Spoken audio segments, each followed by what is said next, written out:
ಆರೋಗ್ಯಕ್ಕೆ ಉತ್ತಮವಾದಂತಹ ಒಂದು ಸೂಪನ್ನು ಮಾಡ್ತಾ ಇದ್ದೇನೆ. ಹಾಯ್ ಫ್ರೆಂಡ್ಸ್, ನಮಸ್ಕಾರ. ವೆಲ್ಕಮ್ ಟು ನಳಪಾಕ. ನಾನಿವತ್ತು ನುಗ್ಗೆಕಾಯಿಯಿಂದ ಒಂದು ಸೂಪನ್ನು ಮಾಡ್ತಾ ಇದ್ದೇನೆ. ನುಗ್ಗೆಕಾಯಿ ಆರೋಗ್ಯಕ್ಕೆ ತುಂಬಾನೇ ಒಳ್ಳೆಯದು. ಈ ಸೂಪನ್ನು ಮಾಡೋದಕ್ಕೆ ನಾನಿಲ್ಲಿ ಒಂದು 3 ನುಗ್ಗೆಕಾಯಿಯನ್ನು ತಗೊಂಡಿದ್ದೇನೆ. ನಾನು ಸ್ವಲ್ಪನೇ ಮಾಡ್ತಾ ಇರೋದ್ರಿಂದ ನನಗೆ 3 ನುಗ್ಗೆಕಾಯಿ ಸಾಕಾಗುತ್ತೆ. ಮೊದಲಿಗೆ ಈ ನುಗ್ಗೆಕಾಯಿ ಮೇಲಿರುವಂತಹ ಈ ನಾರನ್ನು ಸ್ವಲ್ಪ ಈ ರೀತಿಯಾಗಿ ಪಿಲ್ಲರ್ ಸಹಾಯದಿಂದ ತೆಕ್ಕೊಳ್ಬೇಕು. ನೋಡಿ ಎಷ್ಟು ಚೆನ್ನಾಗಿ ನಾರು ತೆಗೆದು ಬರುತ್ತೆ ಅಂತ. ತುಂಬ ಬಲ್ತಿರುವಂತಹ ನುಗ್ಗೆಕಾಯಿ ಅಷ್ಟು ಚೆನ್ನಾಗಾಗಲ್ಲ. ಬೀಜ ಬೆಳೆದೋಗ್ಬಿಟ್ಟಿರುತ್ತೆ, ಅದು ಅಷ್ಟು ಚೆನ್ನಾಗಾಗಲ್ಲ.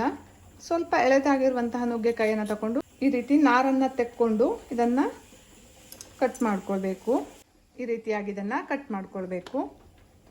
ನುಗ್ಗೆಕಾಯಿಯನ್ನು ಕ್ಲೀನ್ ಮಾಡಿಕೊಂಡು ಇದನ್ನು ಕಟ್ ಮಾಡ್ಕೊಂಡಿದ್ದಾಗಿದೆ. ಈಗ ಇದನ್ನು ಒಂದು ಪಾತ್ರೆಗೆ ಹಾಕ್ಕೊಳ್ತೇನೆ. ಇದಕ್ಕೆ ಕುದೀತಿರುವಂತಹ ನೀರನ್ನು ಹಾಕ್ಕೊಳ್ಬೇಕು. ಆಲ್ರೆಡಿ ನಾನು ನೀರನ್ನು ಕುದಿಸ್ಕೊಂಡಿದ್ದೇನೆ. ಈ ನೀರನ್ನು ಹಾಕ್ಕೊಳ್ತೇನೆ. ಈಗ ಇದನ್ನು ಬೇಯಿಸ್ಕೊಳ್ಬೇಕು. ಈಗ ಇದನ್ನು ಚೆನ್ನಾಗಿ ಬೇಯಿಸ್ಕೊಳ್ತೇನೆ. ನುಗ್ಗೆಕಾಯಿನ ಬೇಯಿಸ್ಲಿಕ್ಕೆ ಇಟ್ಕೊಂಡಿದ್ದೇನೆ. ಇದರೊಟ್ಟಿಗೆ ಒಂದು ಅರ್ಧ ಇಂಚಿನಷ್ಟು ಶುಂಠಿಯನ್ನು ಹಾಕ್ಕೊಳ್ತೇನೆ. ಹಾಗೆ ಒಂದು 5 ರಿಂದ 6 ಬೆಳ್ಳುಳ್ಳಿಯನ್ನು ಹಾಕ್ಕೊಳ್ತೇನೆ. ಹಾಗೆ ಒಂದು ಈರುಳ್ಳಿಯನ್ನು ಸಹ ಸೇರಿಸ್ಕೊಳ್ತೇನೆ. ಒಂದು 8 ರಿಂದ 10 ಕಾಳುಮೆಣಸನ್ನು ಹಾಕ್ಕೊಳ್ತೇನೆ. ಹಾಗೆ ಒಂದು ಪಲಾವ್ ಎಲೆ, ಇದು ಫ್ಲೇವರಿಗೋಸ್ಕರ. ಹಾಗೆ 1 ಇಂಚು ಚಕ್ಕೆಯನ್ನು ಸಹ ಸೇರಿಸ್ಕೊಳ್ತೇನೆ. ಹಾಗೆ ಒಂದು ಹಸಿಮೆಣಸಿನಕಾಯಿಯನ್ನು ಕಟ್ ಮಾಡಿ ಹಾಕ್ಕೊಳ್ತೇನೆ. ಈಗ ಇದು ಚೆನ್ನಾಗಿ ಬೇಯಬೇಕು. ಜೊತೆಯಲ್ಲಿ ಕೊತ್ತಂಬರಿ ಸೊಪ್ಪಿನ ದಂಟನ್ನು ಹಾಕ್ಕೊಳ್ತೇನೆ. ಇಲ್ಲಿ ಸೊಪ್ಪನ್ನು ಹಾಕ್ಕೊಳ್ತಾ ಇಲ್ಲ, ಕೊತ್ತಂಬರಿ ಸೊಪ್ಪಿನ ದಂಟನ್ನು ಮಾತ್ರ ಹಾಕ್ಕೊಳ್ತೇನೆ. ಈಗ ಇದನ್ನು ಚೆನ್ನಾಗಿ ಬೇಯಿಸ್ಕೊಳ್ಬೇಕು. ನೋಡಿ, ಇಲ್ಲಿ ನುಗ್ಗೆಕಾಯಿ ಹೋಳುಗಳೆಲ್ಲ ಚೆನ್ನಾಗಿ ಬೆಂದಿದೆ. ಇಷ್ಟು ಬೆಂದರೆ ಸಾಕು. ಈಗ ಇದನ್ನು ಒಂದು ಜಾಲರಿಯಲ್ಲಿ ಹಾಕಿ ಸೋಸ್ಕೊಳ್ತೇನೆ. ಹಾಗೆ ಇದನ್ನು ಸ್ವಲ್ಪ ತಣ್ಣಗಾಗಲಿಕ್ಕೆ ಬಿಡ್ತೇನೆ. ಈಗ ಈ ನುಗ್ಗೆಕಾಯಿ ಹೋಳುಗಳೆಲ್ಲ ತಣ್ಣಗಾಗಿದೆ. ಇದನ್ನು ಒಂದು ಮಿಕ್ಸಿ ಜಾರಿಗೆ ಹಾಕಿ ಇದನ್ನು ಸಾಧ್ಯವಾದಷ್ಟು ನುಣ್ಣಗೆ ರುಬ್ಕೊಳ್ಬೇಕು. ಈ ಪಲಾವ್ ಎಲೆಯನ್ನು ತೆಕ್ಕೊಂಡು ಬಿಡ್ತೇನೆ. ಇದನ್ನು ರುಬ್ಕೊಳ್ಳೋದು ಬೇಡ, ಅದು ಫ್ಲೇವರಿಗೋಸ್ಕರ ಅಷ್ಟೇ ಹಾಕಿರೋದು.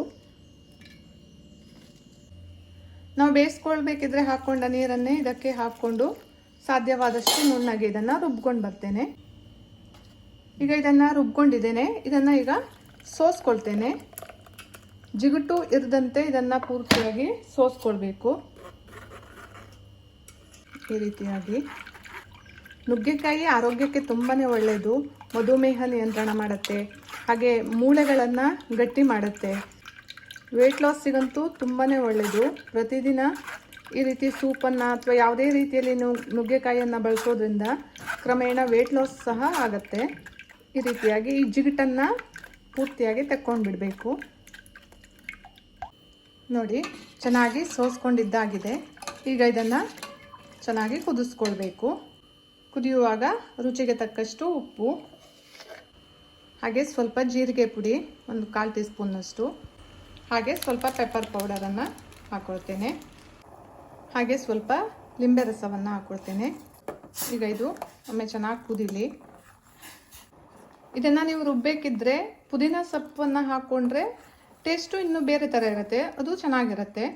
ನನ್ನ ಹತ್ರ ಪುದೀನ ಸೊಪ್ಪು ಖಾಲಿಯಾಗಿತ್ತು, ನಾನು ಹಾಕಲಿಲ್ಲ. ಹಾಗೆ ಕೊತ್ತಂಬರಿ ಸೊಪ್ಪನ್ನು ಸಹ ಹಾಕ್ಕೊಳ್ಬೋದು. ಘಮ ಘಮ ಅಂತ ಪರಿಮಳ ಬರ್ತಾ ಇದೆ. ಚಿಕ್ಕ ಮಕ್ಕಳಿಗೆ ಹಾಗೆ ವಯಸ್ಸಾದವರಿಗೆ ಎಲ್ಲರಿಗೂ ಇದು ತುಂಬಾ ಒಳ್ಳೆಯದು. ಖಂಡಿತ ನೀವು ಟ್ರೈ ಮಾಡಿ. ಚೆನ್ನಾಗಿ ಕುದ್ದಿದೆ. ಈಗ ಇದಿಷ್ಟು ಕುದ್ದಿದ್ರೆ ಸಾಕು. ಈಗ ಸ್ಟವನ್ನು ಆಫ್ ಮಾಡ್ತಾ ಇದ್ದೇನೆ. ಇವತ್ತಿನ ನನ್ನ ಆರೋಗ್ಯಕರವಾದಂತಹ ಸೂಪಿನ ರೆಸಿಪಿ ನಿಮಗೆ ಇಷ್ಟ ಆಗಿದ್ದರೆ ಲೈಕ್ ಮಾಡಿ, ಶೇರ್ ಮಾಡಿ, ಕಮೆಂಟ್ ಮಾಡಿ ಹಾಗೂ ಸಬ್ಸ್ಕ್ರೈಬ್ ಮಾಡಿ. ಇನ್ನೂ ಹೀಗೆ ಒಳ್ಳೊಳ್ಳೆ ವಿಡಿಯೋದೊಂದಿಗೆ ಮತ್ತೆ ಬರ್ತೇನೆ. ಅಲ್ಲಿ ತನಕ ಬಾಯ್ ಬಾಯ್.